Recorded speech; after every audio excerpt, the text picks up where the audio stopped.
Reverb is an effect that gives a mixed space and depth.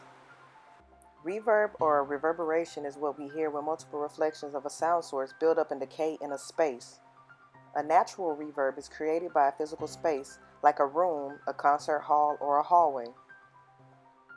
There are also mechanical reverbs, such as plate reverb, which is a sheet of metal, or a spring reverb, which is just a spring that vibrates with the sound source.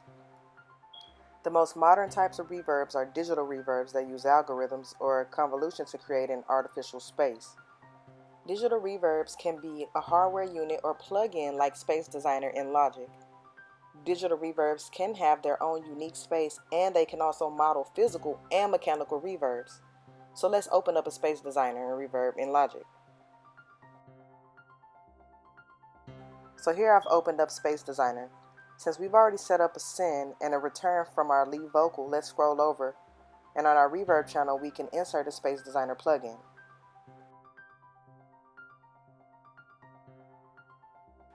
The reverb time, or the length, is how long the reverb tail is going to last. Pre-delay, which is set over here in Space Designer, is the amount of time after the initial sound and before the early reflections of the reverb are heard. A longer pre-delay can lend more clarity to the direct signal, while a shorter pre-delay can help blend the direct and wet or reverberated signals. The dry and reverb levels here control the balance between the dry or direct signal and the wet or reverb signal. This is often called the wet-dry mix. If you're using a reverb on an aux return, like we are here, and using synths to feed that reverb return, you will probably want to keep the signal all wet and no dry. The reason for this is because we already have a dry signal on its own channel.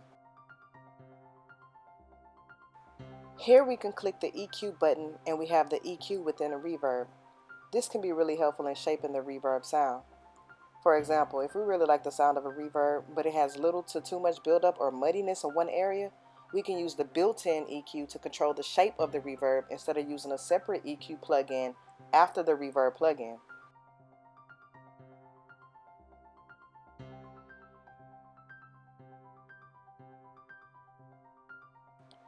We can pull up factory presets here. We have a lot of large spaces, different rooms, medium, small spaces, bunch of cool effects, some surround reverbs, and high definition surround spaces. The volume envelope here allows us to control the shape of the reverb tail. The filter envelope allows us to control the timbre of the reverb, and the density envelope allows us to control the density of the reflections for digital reverbs. In the bottom left of the Space Designer plugin is the main filter section, and here you can turn on and off the filter envelope and use the filter section to alter the timbre. We can also switch between synthesized IRs and IR samples here. If we click the IR sample, we'll be prompted to load an impulse response, IR. Basically, an impulse response, or IR, of the room is recorded, given a map that can be used in a convolution reverb like this to simulate that space. We can select from any number of these pre-recorded IRs or impulse responses to load one of these spaces.